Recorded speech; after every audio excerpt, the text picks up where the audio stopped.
Bonjour à toutes et à tous. Merci d'être parmi nous pour ce webinaire sur le suivi des temps de travail. C'est vrai que c'est un sujet qui est assez douloureux pour les RH du fait, je dirais, de la complexité qu'il y a derrière le droit du travail et le suivi.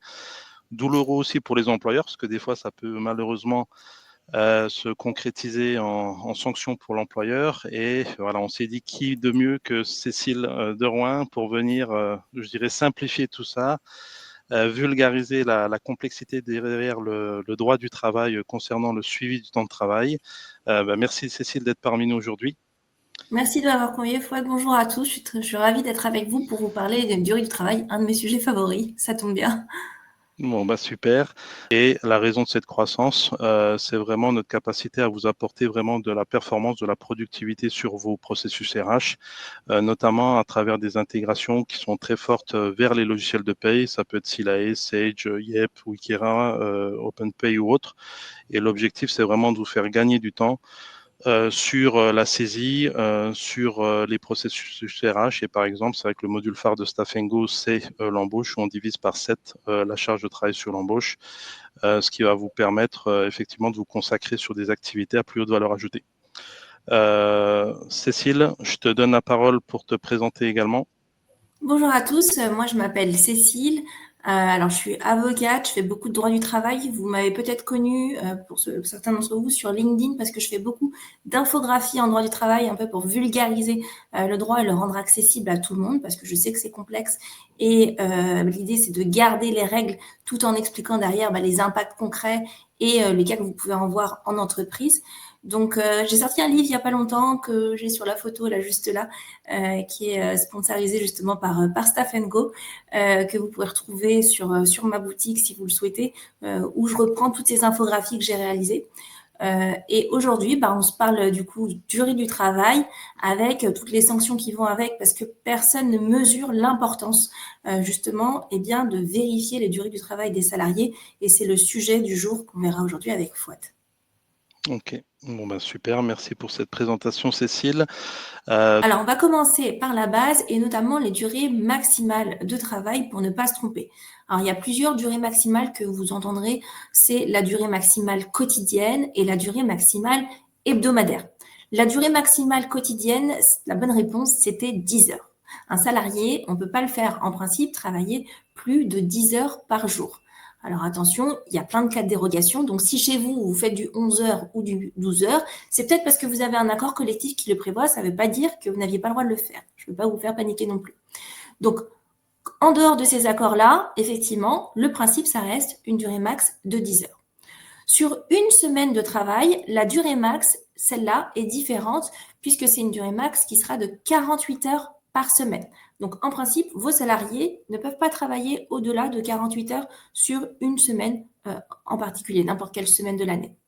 Et il y a un autre plafond qu'il faut avoir en tête, c'est au-delà de ces 48 heures. Je fais, OK, j'ai pas le droit de faire travailler mes salariés au-delà de 48 heures par semaine.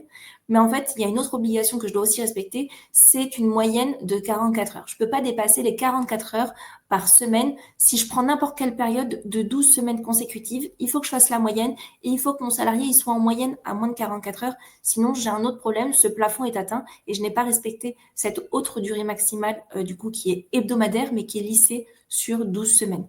Donc ça, c'est vraiment les piliers sur les durées max de travail, celles qu'il faut absolument respecter pour ne pas avoir des salariés qui s'épuisent au travail avec des durées maximales qui ne sont pas respectées. Sur maintenant les horaires collectifs et les horaires individualisés, on va beaucoup en parler et c'est là où c'était intéressant de voir de votre côté. Alors, on n'a pas vu les résultats. Qu'est-ce que vous aviez, vous, comme système pour vérifier les durées du travail dans vos entreprises? Vous pouvez avoir une hypothèse où vous avez des horaires collectifs dans votre entreprise et ça, c'est le plus facile pour vous. Les horaires collectifs, en fait, ça veut dire que tous les salariés commencent à la même heure, ils terminent à la même heure, ils ont la pause à la même heure et vous êtes tranquille. Vous n'avez qu'à afficher ces horaires collectifs dans vos bureaux et les transmettre à l'inspection du travail et c'est tout. Il n'y a plus besoin de faire pointer vos salariés. Alors, bien entendu, ça marche bien quand on ouvre une boulangerie de telle heure à telle heure et que tout le monde est présent à ces horaires-là et qu'une fois qu'elle est fermée, il n'y a plus personne. Ça va effectivement moins bien fonctionner dans des services où vous avez des salariés qui vont arriver un petit peu au fil de l'eau partir à une heure différente et puis arriver à une heure différente. Donc là, vous êtes plutôt, si vous êtes dans ce cas de figure, avec des arrivées différentes pour chaque salarié, vous êtes sur des horaires qu'on appelle des horaires individualisés. Et dans les horaires individualisés, là, vous avez une obligation de décompter le temps de travail. Et décompter le temps de travail, ça veut dire enregistrer quotidiennement les heures d'arrivée, de départ de votre salarié, mais aussi les temps de pause, et faire un récap sur la semaine pour savoir combien d'heures le salarié il a travaillé sur la semaine. Alors pourquoi vous devez faire ça? Tout simplement pour vérifier combien de temps il a travaillé sur la journée. Comment vous faites pour payer des heures supplémentaires à votre salarié si vous n'avez pas vérifié à quelle heure il est arrivé, à quelle heure il est parti, combien d'heures il a travaillé et combien d'heures sur la semaine il a travaillé au total? On ne pourra jamais savoir s'il a dépassé ou pas ces 35 heures. Donc cet enregistrement, il est nécessaire. Et parfois, on se dit, oh bon, ok, moi je les fais pointer le matin, je les fais pointer le soir. Par contre, la pause déj, je les fais pas pointer, ils y vont quand ils veulent et ils gèrent eux-mêmes leur pause déj. Mais en fait, la pause déj, elle est tout aussi importante parce que si vous ne faites pointer que le matin et que le soir, tout ce que j'aurai, c'est une amplitude de travail, mais je pourrais pas vérifier combien d'heures votre salarié a travaillé sur la journée. Donc, ce décompte individuel est très important. Il est souvent mal fait ou pas fait du tout dans certaines entreprises, surtout les petites qui se mettent en place, qui savent pas que ça existe. Dans les plus grosses, là, on est plus staffé, on sait qu'il faut le faire. Et la bonne nouvelle, c'est que cet enregistrement, vous avez moyen de le faire comme vous le souhaitez. Donc, aujourd'hui, on a plein de moyens de le faire. On va s'en reparler après, justement, avec ce que propose Staff & Go. Et l'idée, c'est de se dire, ça doit pas être une charge, ça doit être facile à mettre en place aujourd'hui. Avant, concrètement, comment on faisait ces plannings individuels? C'est les salariés, ils venaient, ils pointaient, ils signaient à côté de leur horaire d'arrivée et leur horaire de départ, où ils avaient ces pointeuses, vous savez, avec ces petites fiches là qu'on rentre et qu'on sort pour pouvoir savoir à quelle heure le salarié, du coup, part ou prend son poste. Donc, ces horaires individualisés, ils sont importants et ils doivent être notamment mis à la disposition de l'inspection du travail. Si un jour vous avez un contrôle de l'inspection du travail, il va vous demander ces documents. Donc, vous devez les avoir. Et si jamais vous donnez des documents où il n'y a que la moitié des infos, vous inquiétez pas, on vous le dira tout de suite. Et il va falloir vite rectifier le tir parce que vous allez avoir des problématiques en matière de durée du travail. Les sanctions, on n'en parle pas souvent en matière de durée du travail. Même moi, je ne les connais pas par cœur parce que sur la durée du travail, il y en a un paquet, toutes différentes. Par contre, ce que je sais, sans les connaître par cœur, c'est qu'elles font très mal quand ça vous tombe dessus parce que c'est des contraventions de 4e classe. Donc, c'est des contraventions qu'on applique par salarié. Ça veut dire que c'est du pénal. Vous avez bien compris. Un inspecteur du travail, quand il vient chez vous, il peut, du coup, établir un PV qui va transmettre au procureur quand il constate des manquements graves de l'employeur. Donc, c'est vraiment du pénal.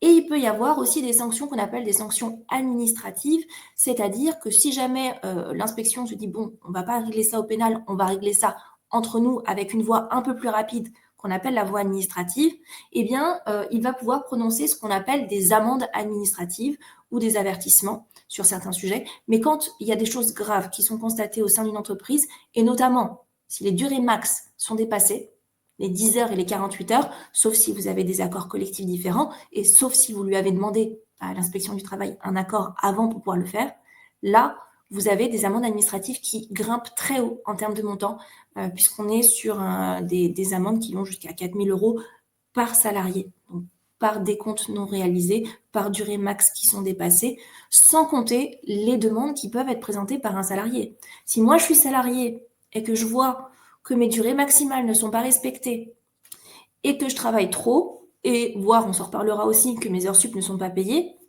bien entendu, je vais aller saisir un juge et je vais demander des dommages d'intérêt pour non-respect de ces durées max, pour commencer par là.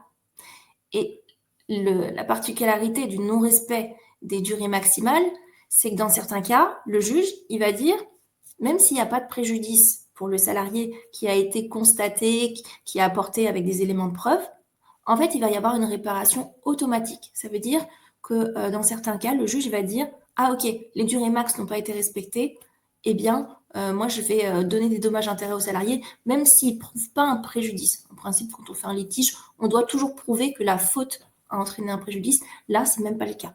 C'est pour vous dire à quel point les règles sur la durée du travail sont importantes et il ne suffit pas grand-chose pour pouvoir être conforme par rapport à toutes ces exigences. Ok, donc ça peut aller quand même très très loin. Et puis en termes donc d'exceptions, tu parlais d'exceptions, etc. C'est quoi les secteurs d'activité qui sont en général concernés par ces exceptions, pardon? Il y en a énormément des secteurs d'activité. Si on prend n'importe quelle convention collective de branche, en fait, vous allez avoir des dérogations dans tous les secteurs, surtout où vous avez des salariés qui vont avoir besoin de travailler en continu. On n'est pas dans des entreprises du bureau, clairement, parce que les 10 heures sont suffisantes pour gérer ces sociétés, mais dans les entreprises industrielles où on a un besoin d'avoir des semaines hautes et des semaines basses, c'est surtout dans ces cas-là, on va avoir la possibilité de déroger. Et il y a des salariés, en plus, qui sont demandeurs, souvent à travailler en 12 heures, parce que quand on travaille en 12 heures, alors oui, ça fait des journées très longues, mais ça permet d'avoir des semaines avec des journées qui ne sont pas travaillées. Donc, on va travailler beaucoup sur certaines semaines et puis un peu moins sur d'autres semaines, ou beaucoup sur la semaine en concentration sur quelques jours de la semaine, et puis on aura peut-être un repos un peu plus long en fin de semaine. Donc, il peut y avoir un intérêt pour les salariés à travailler au-delà de 10 heures. Par contre, il faut vraiment que ce soit prévu par votre convention ou votre accord collectif, ou si jamais c'est pas le cas et que vous êtes sur des dérogations ponctuelles, on peut tout à fait demander de manière ponctuelle à l'inspection du travail et puis avec le CSE à déroger à ces durées max, mais de manière vraiment temporaire. C'est vraiment pas pour créer une organisation qui serait sur cette base-là, mais ponctuellement, on a ces besoins. Par exemple, pendant la crise sanitaire, il y a beaucoup d'entreprises qui se sont servies de ces règles de dérogation pour aller au-delà des 10 heures et au-delà des 48 heures par semaine. Ok, super. On a une question d'Amélie. Quelle est la durée légale de conservation de ces données? Donc, je pense qu'elle fait référence au pointage et autres. Alors, sur les durées légales de conservation des données, c'est toujours un peu délicat parce que souvent, alors on n'a pas un texte qui nous explique quelles sont les durées légales de toutes les conservations des données. Ça, on aurait aimé l'avoir, ça n'existe pas. Donc, ne le cherchez pas. Ensuite, on peut constater que sur les durées de conservation en matière de salaire, il faut s'aligner en fait avec vos intérêts à vous. Vous, qu'est-ce que vous avez besoin de vérifier? C'est est-ce qu'il y a eu des heures supplémentaires sur les 5 dernières années? Parce que c'est sur ces points-là qu'on pourrait venir vous chercher en cas de litige avec un salarié, avec l'inspection du travail, etc. On est plutôt sur 3 ans, mais on recommande sur les durées du travail d'aller plutôt sur des durées de 5 ans pour être tranquille. Au bout de 5 ans, personne n'ira vous demander des heures supplémentaires sur au-delà de 5 ans, ou en tout cas, ce sera peut-être des dommages-intérêts pour montrer qu'il y a eu une persistance d'un non-paiement, mais si vous ne les avez pas, c'est moins grave. Donc ça dépend. Si vous avez la possibilité de les garder un petit peu au-delà de 5 ans, pourquoi pas? C'est toujours dans un cadre contentieux. On a toujours la possibilité en fait de conserver des données en se disant si j'en ai besoin pour un contentieux, c'est que je dois pouvoir les garder pendant toute la durée de la relation contractuelle. Et à défaut, 5 ans, 3-5 ans pour la prescription, c'est pas mal. Ok, super. Très clair, merci Céline. Je propose de passer au deuxième sujet, c'est le temps de repos quotidien. Alors, maintenant qu'on a parlé du Remax, il faut parler bien, des temps de repos. Donc, les temps de repos, c'est les temps pendant lesquels le salarié n'est pas au travail et se repose. Et ces temps-là sont également encadrés. On pourrait se dire, tiens, le Code du travail s'est contenté de nous dire les durées max, et si on l'applique, c'est OK. Non, ça va un peu plus loin que ça. Vous allez devoir, vous, vérifier en tant qu'employeur si le salarié a bénéficié de certains types de repos. Alors, il y a plusieurs repos. Il y a le repos de 11 heures consécutives de repos quotidien. Alors, ça veut dire quoi un repos quotidien de 11 heures? Ça veut dire qu'entre une journée de travail et la deuxième journée de travail, il faut que le salarié se soit reposé pendant 11 heures. Donc, si vous avez un salarié qui termine très tard, qui termine à minuit, vous ne pourrez pas le faire travailler avant 11 heures, en fait. C'est ça que ça veut dire. Il faut qu'il y ait 11 heures de pause, 11 heures de repos qui soient accordées aux salariés entre ces deux journées. Donc, quand on est sur des horaires fixes toute la semaine, c'est assez facile. En général, on respecte avec les horaires fixes. On est capable de voir que cette durée de repos de 11 heures est respectée. Alors, comme tout principe, il y a des exceptions. On ne rentrera pas dans le détail des exceptions, mais on peut déroger aux 11 heures dans certains cas particuliers. Ensuite, il y a un deuxième repos à avoir en tête, c'est un repos hebdomadaire. Repos hebdomadaire de 35 heures consécutives. Donc là, en fait, c'est le repos qu'on va accorder le plus généralement en fin de semaine, le dimanche et le samedi.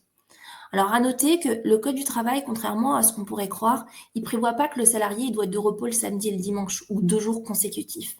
Le Code du travail, il prévoit que l'employeur doit accorder un repos hebdomadaire de 24 heures, pour être précis. Mais ces 24 heures auquel on va ajouter les 11 heures de repos quotidien. Ça fait donc 35 heures au total. Mais en principe, le repos hebdomadaire, c'est le dimanche en France. Et c'est simplement, du coup, c'est 35 heures à accorder aux salariés chaque semaine, mais ce n'est pas nécessairement le samedi plus le dimanche. Il faut donner les 35 heures. Si on est capable de donner les 35 heures, on a donné le repos hebdomadaire. C'est dans les conventions collectives ou dans les accords collectifs qu'on va voir que la répartition du travail se fait sur 5 jours, ce qui veut dire qu'il y a 2 jours de repos, ou qu'on peut trouver aussi des règles qui vont vous dire, eh bien, le repos hebdomadaire de vos salariés, c'est 2 jours consécutifs ou non consécutifs. Tout à fait possible. Un salarié ne pourra pas vous exiger d'avoir 2 jours de repos consécutifs s'il n'y a aucune règle qui le prévoit, parce que le Code du travail ne le prévoit pas. Donc, le Code du travail vous dit 1 jour de repos, 35 heures consécutives minimum. Ça, c'est le deuxième axe à respecter. Troisième point à respecter, les 20 minutes de pause dès 6 heures de travail. Alors, on l'a dit, sur une journée complète, on ne peut pas travailler plus de 10 heures. Ça, c'est clair. Mais on ne peut pas faire 10 heures d'affilée non plus. Au bout de 6 heures, tous les employeurs doivent accorder une pause de 20 minutes. Une vraie pause de 20 minutes, pas une pause de 10 minutes et puis une autre pause de 10 minutes 2 heures après. Une seule pause de 20 minutes. En pratique, peut-être que vous ne vous êtes jamais posé la question de ces 20 minutes de pause, tout simplement parce que dans les entreprises qui fonctionnent du lundi au vendredi avec une pause déjeuner en plein milieu, une pause déjeuner qui dure entre 30 minutes, 1 heure, voire 1 heure et demie, on n'aura pas besoin en fait de donner en plus 20 minutes de pause. La pause, elle est comprise dans cette pause méridienne, donc l'employeur a bien respecté son obligation d'accorder la pause. Et on ne s'en parle pas parce que c'est tellement normal de prendre la pause méridienne, la pause déjeuner, que la pause de 20 minutes au bout de 6 heures, ce n'est pas un sujet dans ces entreprises-là. Mais dans d'autres entreprises, quand on a notamment des salariés qui vont travailler sur des durées assez longues, la nuit, le jour, etc. Les 20 minutes de pause, quand on a un travail continu, il faut absolument les accorder parce que là, une fois de plus, ne pas respecter les 20 minutes de pause, ne pas respecter le repos hebdomadaire de 35 heures, ne pas respecter le repos quotidien du coup du salarié, au-delà des amendes administratives que j'ai évoquées, des sanctions pénales, des sanctions administratives qui peuvent être relevées par l'inspection du travail, vous avez aussi, côté salarié, un risque que vos salariés obtiennent des dommages-intérêts pour le non-respect de ces règles-là. Pourquoi ? Parce que ça entraîne un préjudice automatique pour ces salariés dans la plupart des cas. Et les juges vont dire « Ah oui, l'employeur n'a pas respecté, du coup, le salarié a droit à des dommages-intérêts. » Alors, les dommages-intérêts, c'est combien ? Ça dépend combien le salarié va demander. J'ai vu des arrêts où ça tournait autour de 5 000, 6 000 euros, par exemple. Donc, ce qu'il faut faire côté employeur, c'est bien planifier les journées en vérifiant au moment de l'élaboration des plannings si ces temps sont respectés. Ça, c'est un minimum à respecter. Vous ne pouvez pas faire des plannings où vous voyez que le temps de pause, le temps de repos quotidien de 11 heures n'est pas respecté. Il y a déjà un problème dès le départ. Parfois, on a des dépassements parce qu'il y a des heures sup et du coup, on décale tout. Ça peut arriver, on ajuste à ce moment-là. Par contre, si au moment d'établir les plannings, vous voyez que vous n'avez pas les 35 heures de repos, il n'y a pas les 11 heures consécutives de repos, où il n'y a pas les 20 minutes de pause qui sont accordées au bout de 6 heures, il y a un truc qui ne va pas, il faut refaire les plannings, il faut revoir vos plannings. Et il faut intégrer toutes ces règles-là pour être sûr de ne pas dépasser. Alors, ces règles-là ou des règles qui seront propres du coup à votre entreprise et qui vous permettront peut-être de faire moins de 11 heures pour le repos quotidien, etc. Et il faut donc vérifier les temps de pause et c'est pas tout de les mettre dans le planning et de dire qu'elles existent, il faut bien entendu les donner. C'est peut-être bête ce que je dis, mais parfois ces temps de pause existent dans les plannings et puis on dit aux salariés bon, tu la prendras quand tu veux plus tard et du coup elle n'est pas prise de manière réelle. Donc ça c'est un non-respect. C'est pas parce qu'elle figure dans les plannings qu'on va considérer que l'obligation est remplie si on constate dans les faits que le salarié n'a pas son temps de pause qui est pourtant intégré dans ses plannings.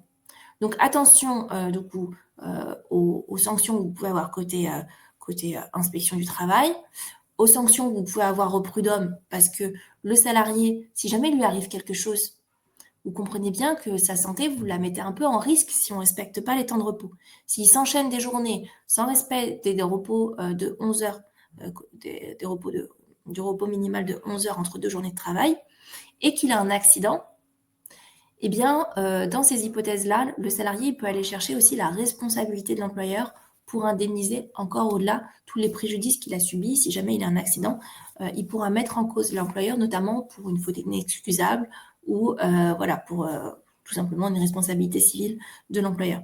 Donc, soyez rigoureux sur les horaires, la mise en place des plannings et aussi derrière le pointage de vos salariés pour que ce soit cohérent avec la réalité de ce qui se passe sur le terrain. Ok, super intéressant. On a une question de Romuald qui est intéressante également sur les temps de trajet. Est-ce que c'est décompté comme étant effectivement du temps de repos ou pas? Si un collaborateur, par exemple, rentre chez lui à 23 heures, le compteur des 11 heures se déclenche à ce moment-là ou pas? Alors, c'est une très bonne question. Alors, on a parlé des durées de travail avec les durées max. On a parlé des temps de trajet, des temps de repos où le salarié ne travaille pas. Il est chez lui, on sait qu'il est de repos. Et c'est vrai qu'entre ces temps de travail et ces temps de repos, il y a beaucoup de temps que j'appelle des temps gris. C'est-à-dire qu'on ne sait pas exactement si le salarié il est vraiment libre de faire ce qu'il veut parce que là, il est en train de faire un déplacement, c'est quand même pour le compte de l'entreprise. Donc, il ne peut pas aller au cinéma pendant cette période-là. Vous voyez, il n'est pas libre. Il a un déplacement qui est lié à sa fonction professionnelle. Donc, c'est pour ça qu'on appelle ça des temps gris. Il y en a plein des temps gris. Hein. Ça peut être les temps de trajet, les astreintes, tous les temps d'habillage, déshabillage. Quand on met 30 minutes pour s'habiller, se déshabiller dans la journée, c'est du temps où on ne travaille pas, mais ce n'est pas du temps non plus où on peut sortir et aller faire les magasins. Donc, ce n'est pas vraiment du temps libre encore. Donc, ces temps gris, la plupart du temps, vous aurez déjà une absence de rémunération sur ces temps-là parce que ce n'est pas du temps de travail effectif. Vous n'êtes pas en train de travailler de manière effective, sauf si on retrouve les critères, ce qu'on appelle les critères du travail effectif. Comment vous pouvez savoir si vous êtes en train de travailler ou pas? Il y a 3 critères. En fait, vous êtes du coup à la disposition de l'employeur. Vous vous conformez à ses directives et à ses ordres et vous ne pouvez pas vaquer à vos occupations personnelles. Si jamais on est dans ce cas-là, on peut considérer qu'un salarié, y compris sur un temps gris qui peut être un temps de trajet, le salarié n'est pas tout à fait libre de faire ce qu'il veut et il peut être en temps de travail effectif. Donc, on peut basculer vers un temps de travail effectif. Mais pour les temps de trajet, le principe reste que sur un temps de trajet domicile-travail, par exemple, c'est jamais du temps de travail effectif. Jamais. Donc, ça veut dire quand vous mettez 2 heures à aller au travail, vous mettez 2 heures à aller au travail, vous n'êtes pas payé, ce n'est pas des heures sup, c'est votre temps de trajet, c'est normal. Pour des salariés qui sont en revanche en déplacement professionnel dans la journée, si jamais je viens sur une réunion, on me dit tiens, va déposer ça du coup sur l'établissement qui est à l'autre bout de la ville, tu vas mettre 1 heure pour y aller, mais c'est pas grave. Ça, c'est du déplacement pro, purement pro, c'est du temps de travail effectif, donc ça rentre dans les compteurs, c'est payé comme du temps de travail. Et puis, il y a aussi l'autre cas, qui a l'air d'être celui-là, où j'ai des déplacements pro. Alors, je ne sais pas si c'est un salarié itinérant, par exemple, un salarié qui a l'habitude d'avoir tout le temps des déplacements. Et en fait, là, il y a de la jurisprudence de la Cour de cassation qui allait vérifier les 3 critères que je vous disais. Et elle allait regarder si le salarié, dans son véhicule, qu'est-ce qu'il pouvait faire, qu'est-ce qu'il ne pouvait pas faire. Est-ce qu'il devait décrocher au téléphone? Est-ce qu'il devait répondre aux demandes de l'employeur? Est-ce que s'il ne décrochait pas au téléphone, on lui reprochait de ne pas avoir répondu au téléphone? Et il a été constaté que pour des salariés qui étaient chauffeurs, et qui n'avaient pas de point fixe de lieu de travail, hein, qui allaient de site à site chez les clients, eh bien le salarié, dès lors que quand il était dans son véhicule, on était en train déjà de lui dire ce qu'il faut faire, il devait reprendre son planning, refaire son planning, s'adapter, etc., être disponible pour l'employeur. Ça voulait dire qu'il travaillait. Et ça, c'est du temps de travail effectif. Donc, ça rentre dans le décompte, les durées max et forcément dans le respect des temps de repos. Ça reste quand même l'exception. En théorie, pour les trajets domicile-travail, ce sera très rarement reconnu, sauf si on est capable de dire le salarié, à partir du moment où il met un pied dans l'entreprise, j'attends de lui qu'il décroche au téléphone et qu'il soit disponible pour moi. Dans les autres cas, si vous pouvez lire un bouquin, aller à la boulangerie, faire ce que vous avez envie de faire sans qu'on vous le reproche, ce ne sera pas du temps de travail effectif. Pour ceux qui ont en revanche un temps de trajet qui est plus long que d'habitude parce qu'il y a eu un déplacement, je ne sais pas, dans une ville qui n'est pas la ville du salarié, un retour chez lui à 23 heures, si jamais il y a eu un dépassement du temps de trajet, mais que c'était que du temps de trajet pour retourner au domicile, en théorie, c'est toujours pas du temps de travail effectif. Si c'est pas du temps de travail effectif, c'est du temps de repos. Si c'est du temps de repos, je vais probablement avoir mes 11 heures sur le lendemain. Après, il y a toujours des arrangements, des contreparties avec l'employeur, et ça, c'est dans vos accords collectifs qu'il faudra le régler pour faire en sorte que ce salarié, derrière, il puisse peut-être avoir un repos compensateur ou une petite indemnité en argent pour tenir compte du fait que oui, il est rentré tard, non, c'est pas du temps de travail effectif, donc non, il ne sera pas payé, mais on en tient compte parce qu'on sait qu'il a perdu sa soirée. D'accord? Mais c'est pas du temps de travail effectif. Je sais pas si j'ai été claire. Ok, super clair. C'est Ouais, un sujet qui est très un clair. peu long, que je fais en formation, sur lequel j'insiste beaucoup, mais qui est très long à expliquer pour bien comprendre après tous les mécanismes. Ouais, non, mais en tout cas, super, Cécile, hein, c'était super clair. Je te propose de passer à l'étape suivante, qui est maintenant le suivi et le contrôle des horaires de travail. Donc, Alors, on va se parler maintenant des heures sup. On a parlé des durées max, on a parlé des temps de repos, on n'a pas parlé de la durée légale du travail. La durée légale du travail, c'est 35 heures. 35 heures, c'est la durée qui va permettre d'identifier à quel moment je vais commencer à compter des heures supplémentaires. Ça ne veut pas dire que j'ai pas le droit de faire travailler mes salariés au-delà de 35 heures. Ça, je pense que tout le monde l'a bien compris. Mais je sais que les 35 heures en France, c'est la durée légale et c'est ce qui va permettre de déclencher le décompte des heures supplémentaires. Donc, au-delà de 35 heures, toutes les heures qui sont travaillées par le salarié, elles peuvent être travaillées, ça, c'est pas une difficulté. Par contre, elles vont donner lieu à des majorations. Pourquoi? Parce que je travaille plus que la durée légale. Donc, à partir de la 36e heure, on parle d'heures supplémentaires. On doit toujours respecter le plafond légal de 48 heures de travail par semaine, ça ne change rien par rapport à ce qu'on s'est dit. Il faudra pouvoir justifier, du coup, de part et d'autre, la réalisation de ces heures. Donc là, le plus simple, c'est quand on les a pointées, on sait qu'elles existent, elle sait qu'elles sont là, puisque le salarié les a pointées. Après, il y a toujours une question de qui l'a demandé, est-ce que c'était bien une demande de l'employeur ou pas? On s'en reparlera.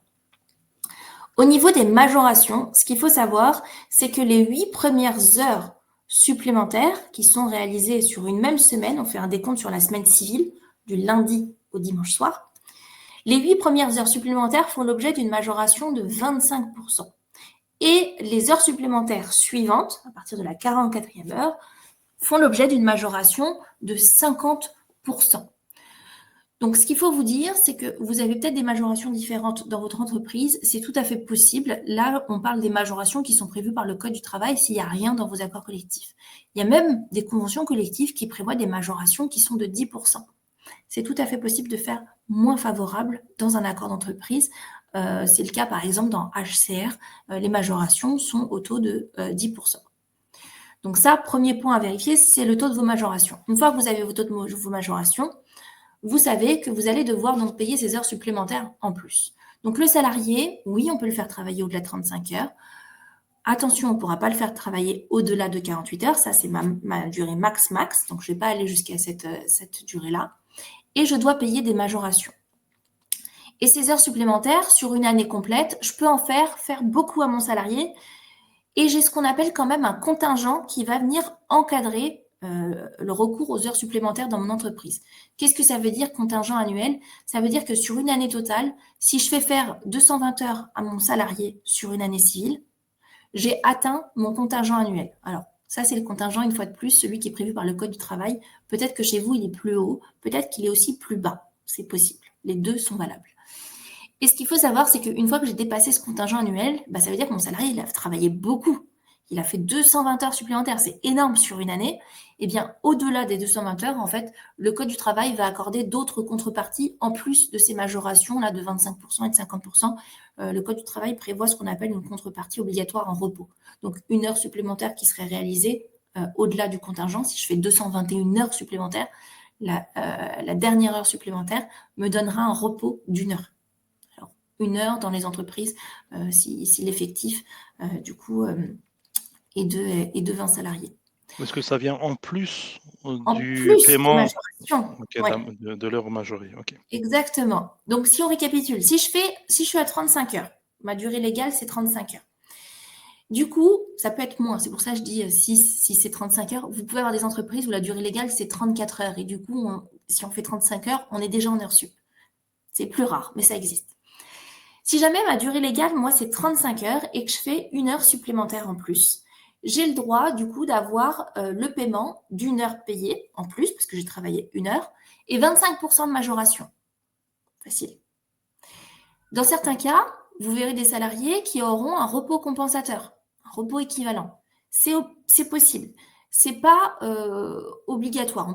Le salarié peut pas l'imposer. En fait, pour pouvoir faire du repos compensateur, remplacer le paiement de l'heure supplémentaire par du repos, il va falloir avoir du coup un accord collectif ou une décision unilatérale de l'employeur avec un CSE qui s'y est pas opposé. Donc, on ne peut pas le faire si vous n'avez pas un texte qui le fait. Il y a des entreprises, souvent, elles ne le savent pas, ça, et elles disent aux salariés, oh, tu fais 35 heures d'habitude, là, tu as fait 37 heures, ce qu'on va faire, c'est que la semaine prochaine, tu vas travailler 2 heures de moins et c'est bon, on est quitte. Vous voyez qu'il y a un problème quand je fais ça. Si jamais je dis à un salarié, tu as travaillé 2 heures de plus et la semaine prochaine, tu vas travailler 2 heures de moins, je le prive des majorations. Donc attention, quand on fait du repos compensateur, déjà, il faut un texte ou une décision unilatérale. Et 2, si jamais je donne du repos, il faut que pour 1 heure supplémentaire qui est réalisée, je donne 1h15 de repos avec la majoration. D'accord? Donc 2h30 si je fais 2 heures supplémentaires. Donc la compensation d'une semaine sur l'autre n'est pas possible. Il y avait une question de Karine sur ce sujet-là. Donc tu confirmes que c'est pas possible de faire 37 puis 33 heures la semaine suivante pour compenser les 2 heures sup de la semaine précédente. Alors, on peut faire du repos compensateur sur la base de ce que je viens de dire. C'est-à-dire qu'on a un texte qui nous permet de se dire, si tu fais des heures sup, moi je te les paye pas, mais tu peux les prendre en repos et il faut respecter les règles qui sont prévues par votre accord collectif. Parfois, c'est un repos qui est imposé par l'employeur. Parfois, c'est simplement quand il est demandé par le salarié. Donc, si c'est demandé par le salarié, l'employeur ne pourra pas l'imposer. Si ça, c'est possible, vous pourrez faire du repos. Par contre, ce ne sera pas du repos 1 heure pour 1 heure. Ce sera 1 heure pour 1h15. Ça, il faut être vigilant sur les majorations parce que sinon, vous privez le salarié des majorations. S'il avait été payé, il aurait bien eu sa majoration. Et là, parce qu'il le prend en repos, vous ne lui donnez pas sa majoration. C'est pas logique. Donc, il faut lui donner sa majoration qui va avec. Et ça, si jamais c'est dans cette hypothèse que vous faites de la récup, il n'y a pas de problème. On peut le faire. Donc, un salarié qui travaille trop sur une semaine, on peut le faire. D'ailleurs, on n'en a pas parlé, mais on n'aura pas le temps de rentrer dans le détail de ce dispositif. Mais quand vous êtes avec des salariés avec des horaires individualisés, donc des salariés qui ont des plages fixes et des plages variables où ils vont venir travailler un peu comme ils veulent sur le matin en décalé, ils n'arrivent pas tous à la même heure, c'est ce qu'on se disait avec du coup obligation de décompte. Le Code du travail prévoit déjà un mécanisme qui permet d'ajuster d'une semaine sur l'autre sans rentrer dans les heures supplémentaires, la possibilité du coup de travailler un peu plus la semaine 1 et un peu moins la semaine 2, mais c'est le salarié qui l'a décidé, c'est pas des heures supplémentaires du coup. C'est juste le salarié, il a la liberté d'organiser son temps de travail et du coup, il peut s'adapter un petit peu. S'il est venu trop tôt, il a travaillé trop la semaine dernière, il travaille un petit peu moins la semaine suivante, sans rentrer dans le dispositif des heures supplémentaires et sans aucune majoration. Ça, si ça vous intéresse, vous cherchez sur Internet, vous allez sur le site du ministère du Travail, vous trouverez des choses sur ce qu'on appelle les horaires individualisés. C'est un système qui existe déjà dans le Code du travail et que n'importe quelle entreprise peut utiliser. Et l'autre cas, après, on s'en reparlera peut-être au moment de la modulation, c'est de prévoir des aménagements du temps de travail sur plusieurs semaines, où du coup, on va avoir des semaines hautes et des semaines basses, sans aucune heure supplémentaire décomptée à la semaine civile. Donc, côté employeur, les obligations, c'est d'enregistrer du coup les horaires. Une fois de plus, vous ne pourrez pas savoir si votre salarié a fait des heures sup si jamais vous n'enregistrez pas les horaires. Avoir du coup un accord explicite pour les heures supplémentaires. Quand vous avez des heures supplémentaires qui sont réalisées par le salarié, il faut qu'il y ait un accord, alors qui peut être explicite, qui peut aussi être tacite. D'accord ? Si jamais je vois que mon salarié fait des heures sup et je dis rien, je le laisse faire et ça me va, c'est que j'ai donné mon accord pour les heures sup. Si jamais en revanche je vois qu'il fait des heures sup mais je ne lui ai jamais demandé, je peux lui dire non, là t'arrêtes, j'ai pas besoin d'heures sup, je te les ai pas demandées, donc fais ton temps de travail et ça me suffira. Et conserver, bien entendu, une traçabilité pour avoir les feuilles de décompte. Si un jour, vous avez un contentieux avec votre salarié sur des heures sup, ce qu'on vous demandera, c'est les décomptes individuels pour vérifier combien d'heures le salarié a travaillé. Si vous n'avez pas vos décomptes individuels, vous n'avez rien à prouver, probablement que le salarié, du coup, obtiendra gain de cause à partir de ce que lui va fournir, parce que vous ne serez pas capable de dire, non, moi je sais de quelle heure à quelle heure il a travaillé, il a pointé. Donc, par rapport, du coup, aux sanctions, il y a quoi ? Il y a des rappels de salaire. Si jamais vous ne payez pas vos heures sup, il y a un moment où votre salarié vous les demandera avec les majorations. Si jamais on ne déclare pas des heures sup, on sait qu'il y a des heures sup qui sont réalisées et on ne les déclare pas et du coup, on a cette situation-là.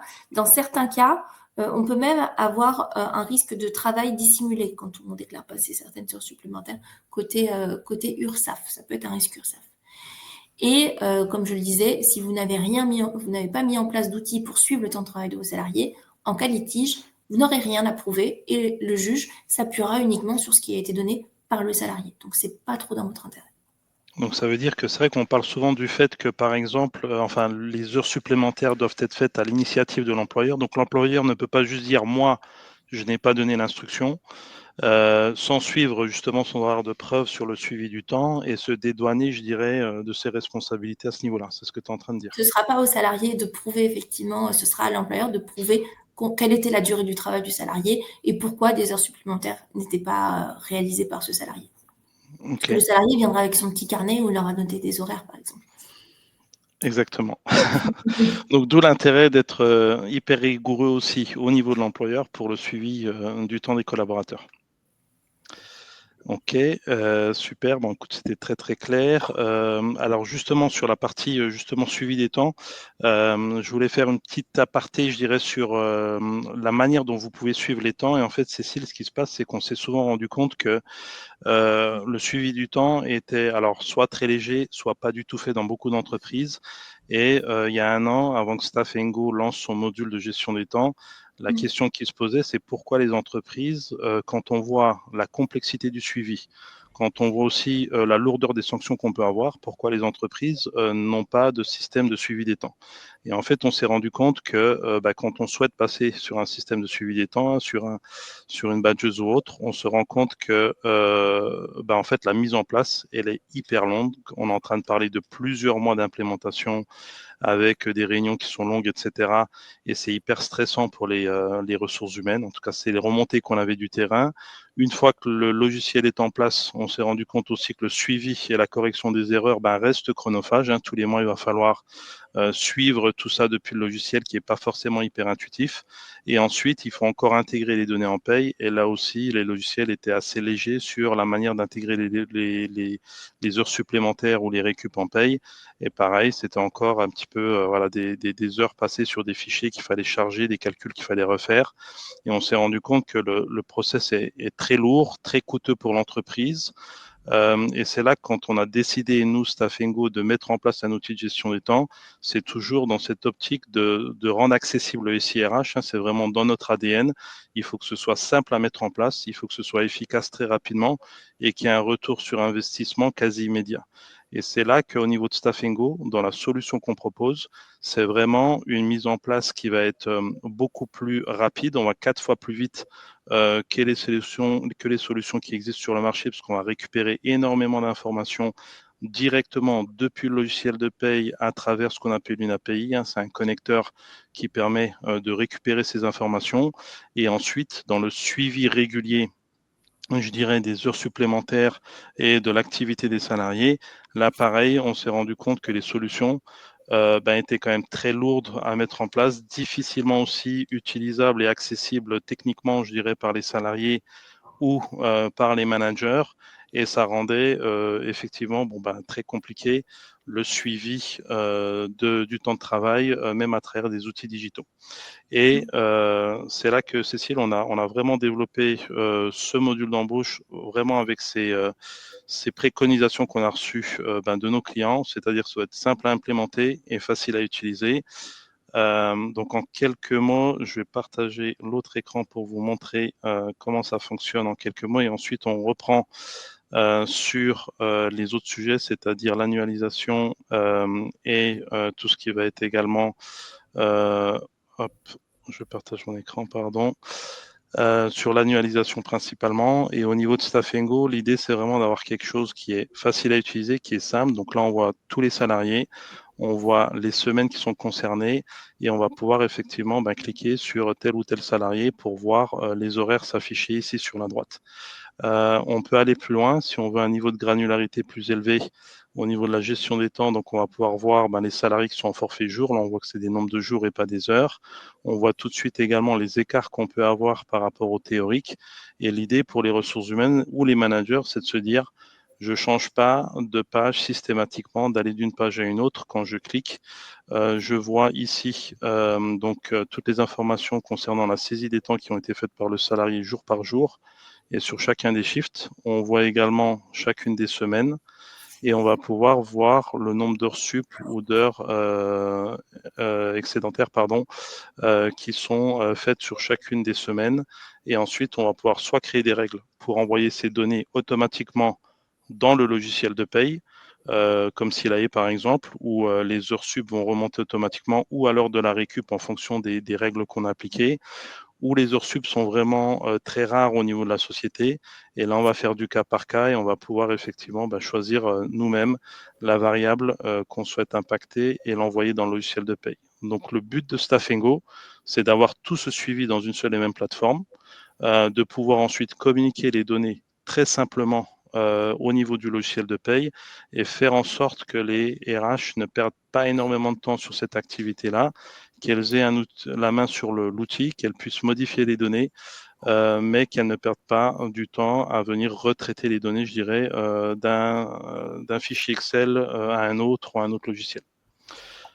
Au niveau là, je vais repasser sur la présentation. Au niveau de la collecte des temps, ça aussi c'est un sujet, c'est la manière avec laquelle on va pouvoir collecter les temps des collaborateurs. Donc il y a différents canaux qui sont possibles. Dans Staffingo, on a le déclaratif, c'est-à-dire que là, on va quand même faire confiance aux collaborateurs. Nous, on va pré-remplir les feuilles de temps sur la base des heures contractuelles et le salarié va venir faire des modifications les jours où il fait des heures supplémentaires. Le manager va valider et ensuite on va pouvoir envoyer en signature électronique en fin de mois la feuille de temps pour avoir aussi, Cécile, ici un document qui prouve que le salarié a bien déclaré avoir travaillé tant d'heures.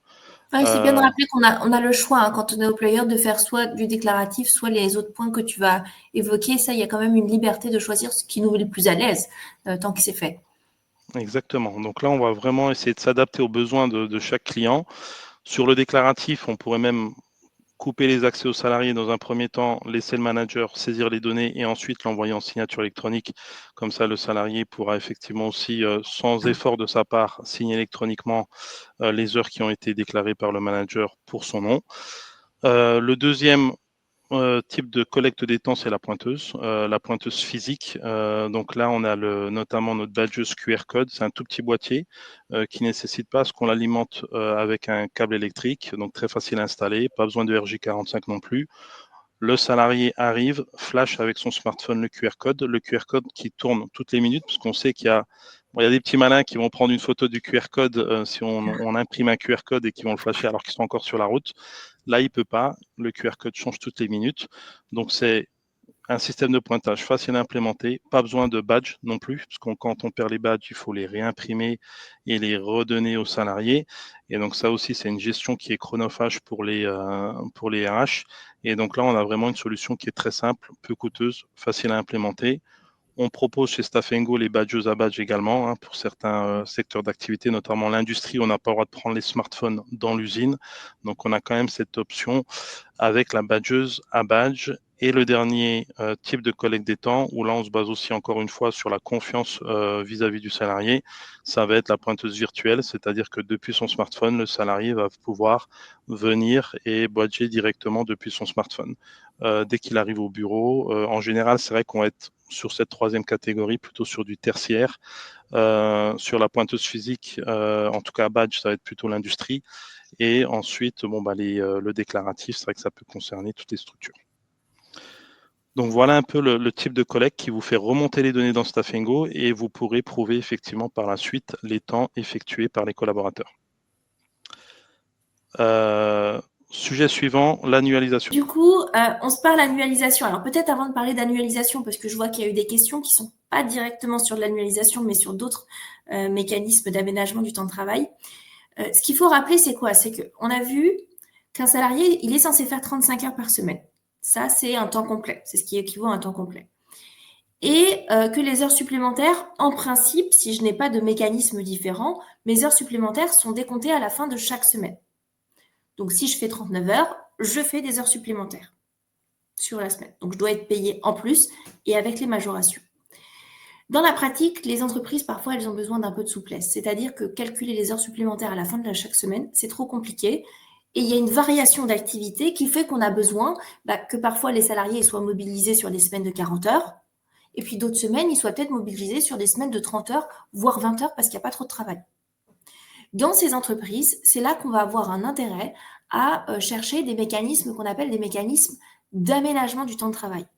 Mon salarié, il est toujours aux 35 heures par semaine, sauf qu'il n'est plus aux 35 heures pile par semaine avec un décompte des heures supplémentaires à la fin de la semaine. Il est aux 35 heures en moyenne par semaine. Je vais vous donner un exemple sur 2 semaines qui sera très parlant, mais qui en fait s'applique quelle que soit la durée qui sera retenue. Aujourd'hui, si je dis à un salarié, sur la semaine 1, tu fais 30 heures et la semaine 2, tu fais 40 heures. À la fin des 2 semaines, il a fait 70 heures, ce qui fait 2 fois 35 heures. Vous êtes obligé de lui payer des heures sup si vous n'avez pas d'aménagement qui vous permet de mettre en place des systèmes sur 2 semaines glissantes comme ça. Pourquoi? Parce que la semaine 1, en plus, il a moins travaillé, vous ne lui avez pas donné de travail, donc ça, c'est pas top non plus du point de vue obligation de l'employeur, puisqu'on a l'obligation de fournir du travail. Et de l'autre côté, on a des heures supplémentaires qui sont réalisées qui vont générer des majorations. C'est pas ce que l'employeur souhaite. Donc, les mécanismes d'aménagement du temps de travail, que ce soit sur 2 semaines, sur 4 semaines, sur 2 mois, sur plusieurs semaines, sur l'année, voire sur 2 ans ou 3 ans, c'est aussi possible. Je ne l'ai pas vu, mais c'est aussi possible.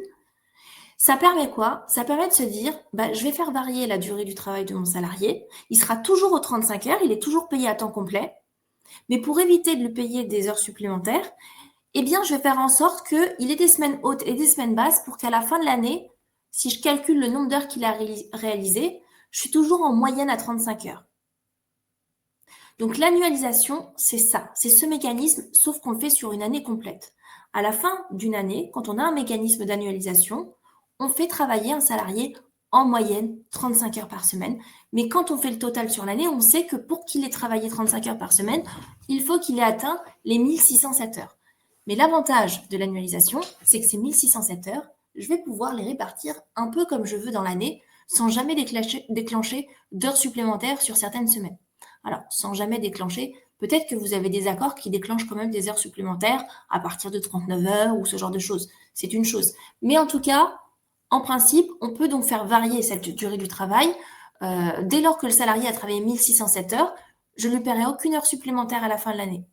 Si jamais il a travaillé plus que 1607 heures, je sais qu'il a dépassé la moyenne des 35 heures, je lui paierai des heures supplémentaires au-delà de ce quota annuel. Donc l'annualisation, c'est le même mécanisme que ce qui était évoqué par quelqu'un dans les questions sur l'aménagement sur 4 semaines. C'est pareil. Sur 4 semaines, vous allez demander aux salariés de travailler 4 fois les 35 heures. D'accord? Si jamais le salarié y fait du coup la totalité du nombre d'heures sur ces 4 semaines, peu importe s'il y a eu des semaines à 20 heures et d'autres à 35 et d'autres à 30 et d'autres à 40 ou à 42, peu importe, dès lors qu'il a bien fait le nombre total d'heures, à la fin, je ne lui paierai pas d'heures sup. Pourquoi? Parce qu'en moyenne, je lui ai demandé de travailler 35 heures. C'est ça les dispositifs d'aménagement du temps de travail. Je ne suis pas en train de dire aux salariés qu'il faut qu'ils travaillent plus. C'est pas la même hypothèse que les salariés à qui vous allez demander de travailler tout le temps 39 heures toute l'année. C'est pas ça. Vous allez dire aux salariés, il est à temps plein, il est aux 35 heures, je le paye 35 heures. Et avec cet aménagement, il aura des semaines courtes et des semaines longues. Ok, donc c'est super intéressant sur des activités où il y a de la saisonnalité, par exemple au niveau de l'activité, etc. Ok. Dès lors qu'il y a des variations sur des horaires de bureau, ce ne sera pas toujours très intéressant. Il y a d'autres dispositifs qui seront peut-être plus intéressants que celui-là. Mais quand on a une variation d'activité et qu'on sait qu'on a des périodes où c'est creux, il ne se passe rien et on paye des salariés à rien faire, et d'autres périodes où il y a des coups de roche et on se retrouve à payer très cher ces périodes-là parce qu'il faut payer les majorations pour heures supplémentaires, eh bien ces mécanismes d'annualisation ou d'aménagement sur plusieurs semaines, comme je le disais, ça peut être plusieurs semaines, eh bien ils sont très favorables à ces entreprises. Et pour les salariés, c'est pas inintéressant non plus parce qu'une fois de plus, je vous le dis, ça dégage des semaines très courtes. Donc, on peut se caler des semaines très courtes avec des week-ends en se disant, j'ai 5 semaines de congés payés, mais j'ai plus de jours off finalement sur mon planning où je travaillerai pas parce que j'ai beaucoup travaillé sur d'autres périodes. Ouais. Donc, ça, l'annualisation, pour le mettre en place, il vous faut un accord collectif par contre. quand on est sur l'année, il faudra un accord collectif qui peut être un accord collectif d'entreprise ou peut-être qu'au niveau de votre branche, il y a déjà quelque chose qui existe et que vous pourrez utiliser en interne. Si vous n'avez pas d'accord collectif, vous pourrez faire quand même de l'aménagement sur plusieurs semaines, mais dans la limite, alors c'est soit 4 semaines, soit 9 semaines, ça dépend de l'effectif de votre entreprise. Donc dans toutes les entreprises, si on veut faire sur du 4 semaines, on peut le faire. À minima, 4 semaines, c'est tout à fait possible. Après, dans les entreprises de plus de 50, il faudra un accord collectif pour dépasser les 4 semaines. Et dans les petites entreprises, on peut aller même au-delà des 4 semaines. Parce que l'idée, c'est derrière qu'on se dise, ah, eux, ils peuvent pas négocier, c'est compliqué. Donc, on leur donne la possibilité de le faire. Donc ça, c'est quelque chose qui existe dans le privé, c'est quelque chose qui existe dans le public. Alors attention, quand c'est dans le public, ça obéit à des règles qui sont propres au droit public. Moi, je vous parle beaucoup de droit du travail au sens application du Code du travail. Le droit public, il a son propre code et ses propres règles. Il a des décrets et il a un code spécifique qui est le Code de la fonction publique, Code général de la fonction publique. Donc là, il faudra aller voir les règles pour chaque fonction publique dans ces cas de figure. Mais en tout cas, c'est des mécanismes qu'on connaît bien et qu'on a mis en place finalement pour tous les salariés, qu'ils soient dans le privé ou dans le public. Sur la formule de calcul, pour faire simple, donc on est bien sur une moyenne de 35 heures sur 52 semaines avec 5 semaines de congés payés en moins et 1607 heures. Les absences et les entrées en cours d'année, elles vont nécessiter un prorata. On ne va pas demander à quelqu'un qui travaille que 6 mois de l'année de faire 1607 heures. Il va falloir adapter. C'est ce genre de choses qui peut faire peur aux entreprises. Les entrées-sorties ou même le calcul de la durée du travail. On sait que quand on met en place un mécanisme d'annualisation, il faut être encore plus pointilleux sur le décompte du temps de travail de vos salariés parce que là, on est en train de décompter sur l'année et si on se plante complètement, on ne va pas voir passer des heures supplémentaires et en cas de contentieux, ça fait encore plus mal parce que pour le coup, on sait qu'on a des salariés qui ont travaillé plus de 40 heures sur certaines semaines. Donc là, vous êtes sûr que les heures supplémentaires, ils n'auront pas de problème pour les décompter.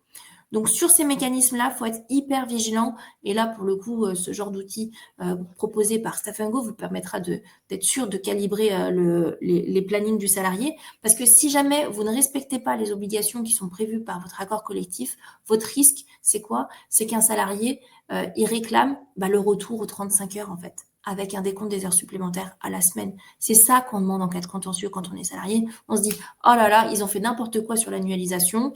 Du coup, je vais aller demander un paiement des heures supplémentaires sur une base 35 heures. Et toutes les semaines hautes que j'ai travaillées, je vais avoir du coup ce paiement-là. Donc devant un juge. Donc attention effectivement à ce point-là. Dans le droit à la déconnexion, alors pourquoi on s'en parle? On va s'en parler un petit peu juste avant les forfaits jours, de passer sur les forfaits jours. Le droit à la déconnexion, c'est quoi? C'est prévoir les règles qui vont permettre aux salariés de vraiment se déconnecter de ces outils. Aujourd'hui, on est connecté tout le temps. On a nos mails pro sur nos téléphones, on a nos ordis qui sont pro-perso, du coup, on a nos mails qui arrivent. On répond au téléphone assez facilement alors que c'est le travail qui appelle. Donc, l'idée du droit à la déconnexion, eh bien, c'est d'établir les règles où on se met d'accord en se disant, tiens, le week-end, on n'appelle pas nos salariés. Le soir, à partir de 19h, ils sont plus connectés. On n'attend plus d'eux qu'ils envoient des mails. Il ne faut pas envoyer de mails. Il ne faut pas faire ci. Vous voyez, c'est toutes ces règles qu'on va se fixer pour être sûr que le salarié, quand il est en temps de repos, il est bien en temps de repos. Parce que s'il est en temps de repos, mais qu'il check ses mails et qu'il envoie des mails, au niveau du suivi du temps de travail, on ne s'en sort plus. Donc, quelles sont les obligations de l'employeur? Les obligations de l'employeur, de son côté, c'est négocier un accord collectif sur ce droit ou sur, un accord collectif ou une charte, si jamais ce n'est pas un accord collectif. Et garantir aussi que les règles qui sont prévues sont respectées. Et donc, assurer le suivi de ce droit à la déconnexion. Donc, en principe, on le met en place dans le cadre d'un accord collectif si l'entreprise a des représentants syndicaux, puisque ça fait partie de la négociation annuelle obligatoire sur l'égalité entre les femmes et les hommes et la qualité de vie et des conditions de travail. Et si jamais vous n'avez pas de NAO obligatoire ou si vous n'arrivez pas à aboutir à un accord, c'est tout simplement par charte de l'employeur. Donc, charte de l'employeur, c'est une décision qui est écrite par l'employeur. En fait, c'est l'employeur qui fixe ses propres règles après avoir pris l'avis de son comité social et économique, donc le CSE, dans son entreprise, s'il existe, bien entendu. Il faudra tenir compte des situations particulières, les télétravailleurs, les salariés cadres au forfait jour, pour fixer, par exemple, les horaires de connexion, les règles de contrôle du temps, la gestion de la charge et les moyens de communication. Là, une fois de plus, il y a très peu de règles dans le code du travail sans sanction. Donc là, on a des sanctions qui peuvent être pénales si jamais ces règles ne sont pas respectées en cas de non-négociation sur les négociations obligatoires de l'entreprise. Alors, on va se parler maintenant des forfaits jours. On a vu les salariés avec un décompte horaire du temps de travail, c'est-à-dire qu'on décompte le temps en heures. Et on a une particularité, c'est que parfois, vous avez aussi des salariés pour qui vous allez réaliser un décompte qui n'est pas en heures, mais en jours. C'est les salariés qui sont au forfait jour. Alors, ils peuvent être cadres ou non cadres. Donc, quand on dit salarié au forfait jour, ça suffit pour comprendre qu'on vise toutes ces personnes-là. Donc, comment on fait pour faire déjà un forfait jour? Rappelez-vous que le forfait jour, il a nécessairement un accord collectif qui est imposé avec certaines mentions obligatoires. Sur la question du suivi de la charge de travail, l'entretien pro et le respect du droit à la déconnexion, on va devoir trouver ces règles dans l'accord collectif. Si jamais c'est pas le cas, si jamais votre accord collectif ne mentionne pas toutes ces règles-là, la bonne nouvelle, c'est qu'il y a une procédure de rattrapage qui est prévue pour fixer ces règles, et bien dans le contrat de travail directement ou par la charte pour ce qui concerne le droit à la déconnexion. Donc, l'employeur, il peut tout à fait fixer ses propres règles et mettre en place des documents de contrôle, des entretiens annuels, et mettre sa procédure pour vérifier si la charge de travail du salarié respecte les temps de repos. Alors, un salarié au forfait jour, c'est quoi? C'est un salarié à qui on va demander non pas de réaliser 35 heures par semaine, mais à qui on va dire, sur une année, on veut que tu travailles 218 jours. Ça peut être moins, mais on lui demande de travailler un nombre de jours. C'est tout. Donc, ce salarié, contrairement aux autres salariés, il y a certaines règles qui ne lui seront pas directement applicables. Notamment, ne sont pas applicables les durées maximales de travail. Elles ne sont pas applicables. Donc, les 44 heures, 48, plus la durée de 10 heures sur la journée, ça ne s'applique pas pour le forfait jour. Pourquoi? Parce que vous n'êtes pas censé décompter le nombre d'heures travaillées par ces salariés. On veut juste vérifier s'il a bien fait son nombre de jours. En revanche, pour ces salariés, on va bien vérifier les temps de repos. Donc là, attention, les temps de repos devront être respectés pour ces personnes-là. Donc, temps de repos, 11 heures entre 2 jours, 35 heures sur la fin de la semaine. Ça, c'est des choses qui doivent être respectées. Alors, pas le temps de pause de 20 minutes. Même si, il l'apprendra tout seul, mais en tout cas, elle n'est pas obligatoire. Donc, le plafond, c'est 218 jours. Ça peut être un plafond absolu qui va être porté à 235 jours. Alors, si vous faites le calcul, peut-être vous vous êtes déjà demandé d'où il sort ce 235 jours. C'est tout simplement l'hypothèse des salariés qui n'auraient qu'un seul jour de repos hebdomadaire.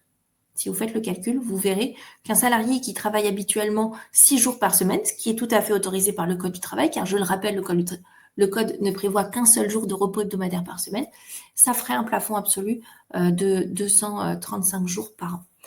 Mais c'est un plafond à ne pas dépenser. Donc, 218, c'est la limite que vous pouvez fixer dans vos accords collectifs. Il faudra dire aux salariés, donc tu dois travailler 218 jours ou moins. Et le salarié devra juste pointer ses journées ou ses demi-journées travaillées et vérifier si les repos quotidiens hebdomadaires et les repos quotidiens et hebdomadaires sont du coup bien respectés. Alors, attention au forfait jour, parce que si votre forfait jour, vous l'avez bien mis en place sur la base d'un accord collectif qui est valable. Première étape passée, félicitations. Déjà, ça passe. Il y a des entreprises, elles ne passent même pas ce stade-là puisqu'elles tombent, les forfaits jours tombent tout simplement parce qu'il manque des mentions obligatoires dans l'accord collectif. Ça, c'est la première étape à passer. La deuxième étape à passer, c'est si jamais j'ai fixé des règles dans mon accord collectif ou dans mon contrat de travail sur le contrôle et la charge de travail de mon salarié, il faut que je les respecte. Si jamais j'ai dit que je faisais des entretiens, que je faisais un document de contrôle, que j'allais parler de la charge au salarié et que je fais rien de tout ça, le risque, c'est que votre forfait jour, il tombe aussi. C'est-à-dire qu'un salarié viendra vous réclamer un retour aux 35 heures avec un paiement des heures supplémentaires à la semaine. Et on sait que ces salariés, ils travaillent beaucoup en général. Donc ça, c'est le deuxième point.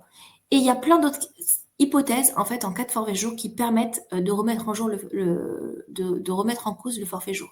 Ça peut être l'autonomie du salarié. Si vous dites au salarié, tu es en forfait jour, mais je te demande d'être là de telle heure à telle heure tous les jours, pas très autonome, du coup, le salarié, il n'est pas censé être en forfait jour. Peut-être qu'un 35 heures avec des heures sup à la semaine, ça aurait suffi. Ou un 39 heures avec des RTT, je ne sais pas, mais autre chose qu'un forfait jour.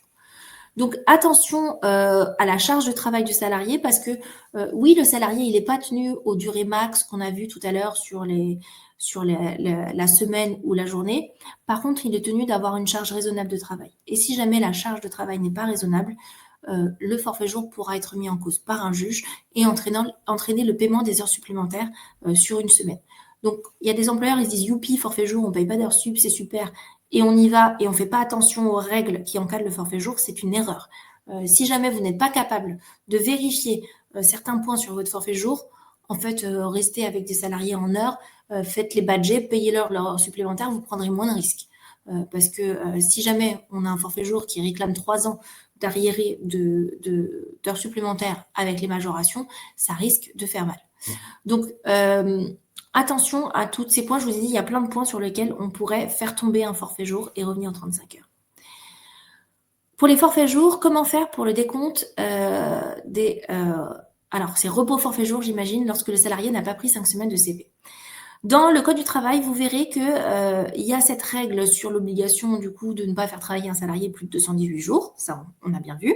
Donc, l'accord ne peut pas prévoir un forfait jour qui va au-delà.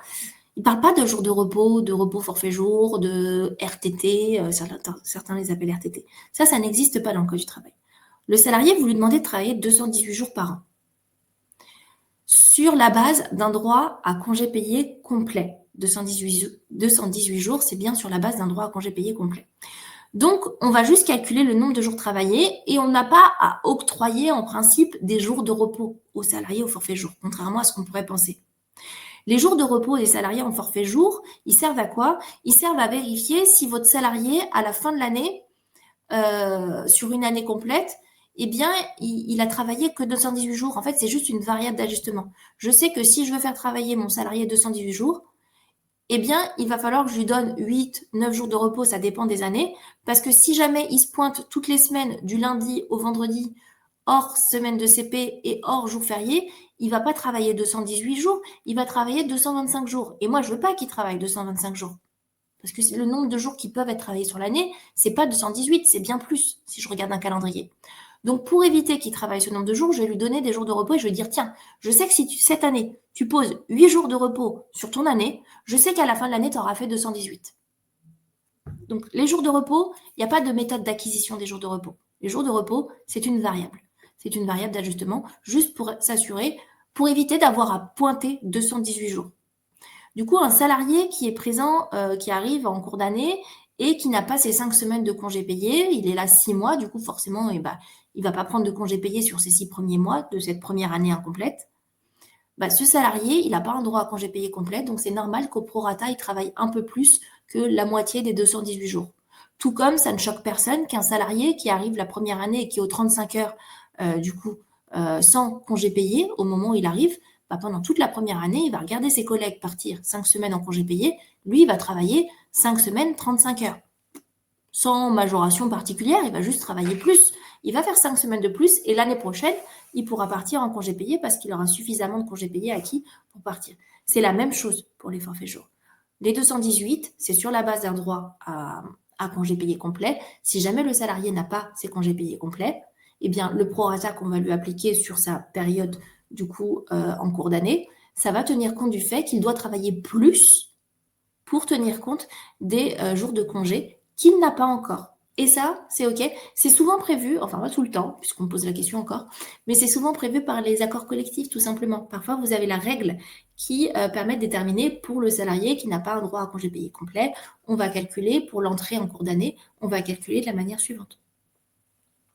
Donc, c'est pas choquant pour un salarié d'être amené à travailler un peu plus, tout comme c'est pas choquant pour un salarié de 35 heures d'être amené à travailler un petit peu plus que 35 heures fois 48 semaines et pas 52. 47. Pardon.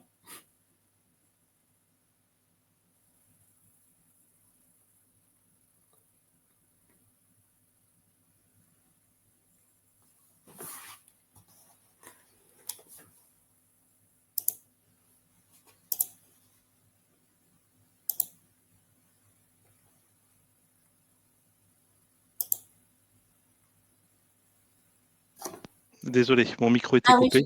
ok, excusez-moi. Désolé. Désolé, mon micro était coupé. Alors, on déborde un petit peu. Ce que je vous propose de faire, alors c'est vrai qu'il y a beaucoup de questions. Ces questions, on va en reprendre peut-être encore une ou deux, mais les autres, on vous répondra par email. Comme ça, on vous aurez quand même la réponse à vos questions.